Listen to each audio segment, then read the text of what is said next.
So one thing that we talk a lot about on the show is police behaving badly. Yeah. And that's not just to be like talking bad about the police all the time. It's that it's important to talk about the injustice of the police system and all of the flaws that are just inherent in policing. Yeah, I always like to urge the audience to hold people in positions of authority and power to a higher standard than, like, for instance, you want someone who has the power to arrest, who carries a weapon, who oftentimes can, with a hair trigger, kill an unarmed citizen and then get away with it. You want to hold those people to a higher standard than you do someone who works at a drive-thru, working hard 40 hours a week at a Wendy's or something. And that gets lost on a lot of people.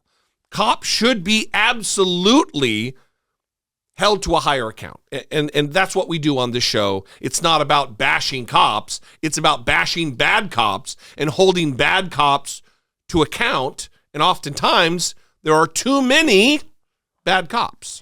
And I think oftentimes we're not hearing enough about certain stories. Now, this was reported by NBC News, which is a large media outlet here in the United States, but I haven't seen it be picked up across the other news organizations. And this happened in Mississippi. And basically what happened was a mother reported her son missing in March.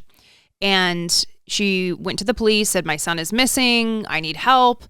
And it took 7 months before the police finally told her that an hour after he left home, he had been killed by a police officer. He was hit by a car, and they buried him without telling the mom. For 7 months, they let her think about where he was, worry about where he was. Toil over her missing son. When they knew where he was because of what they did. He was my only son. And I would have never thought this had happened to him. Betterston Wade says she last saw her son Dexter on March 5th when he left home after an argument. Days later, Wade reported him missing to the Jackson Police Department. Wade said she spent months following up and searching the city for her son, even asking for help online. He just disappeared off the face of earth and nobody knew where he was. None of his friends, nobody.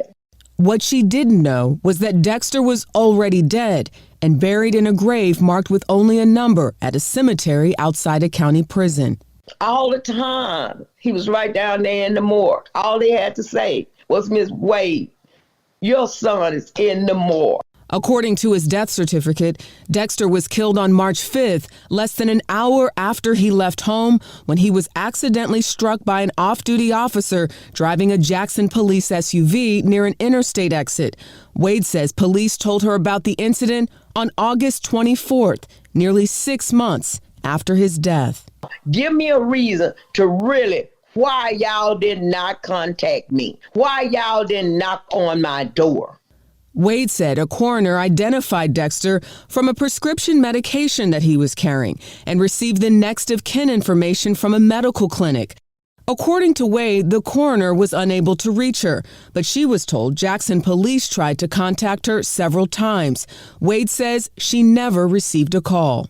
It was, in fact, an accident and that there was no malicious intent. Jackson's mayor addressed Wade's case last week. There was a lack of communication with the Missing Persons Division, the coroner's office, and accident investigation. Wade's frustration with the city runs deep. Last year, a jury convicted a Jackson police officer of manslaughter and the beating death of her brother. It was intentional that they did not contact her. Civil rights attorney Ben Crump is now representing the Wade family. We're going to petition the court to have his body exhumed and have a independent autopsy performed and then give him a proper funeral for his mother and his daughters and his family. How many times do we have to wade through stories about Mississippi being a nightmare for marginalized people, Black Americans, how they're misusing the welfare system to build volleyball stadiums for Brett Favre's kids' college. It's just sickening that people who should be, as we spoke about before, held to a higher standard are allowed to act as though they are free from consequence, but also just no standards whatsoever. They're just allowed to do whatever they want and treat people criminally. This is disgusting. Yeah, I mean, isn't this a story that you would think is like front page news? Yes. I mean, it just kind of illustrates what the priorities are in this country, that a cop can kill someone with his car. I mean, who the hell knows what actually happened? It sounds like a shocking cover-up. Yeah, I mean, and then 7 months later, they're like walking her to the grave where they buried him with just a number on the mound. It's not even his name. There's a number on it. When all of these elements that you hear, he had a prescription on his person. They knew who he was. They identified who the next of kin would be. And, we tried to call. Did you send a deputy to the house? Right. Multiple times. Obviously, there's a failure here. And it seems to me reasonable to think that this is a cover-up, that this is police behaving badly and trying to cover up for their mistakes of inadvertently, so it seems, killing an innocent citizen. Yeah. In Mississippi, it seems they're here for it. We'd love to know what you think about this. 657-464-7609. Of course, you can email idoubtit@dollemore.com. If you live in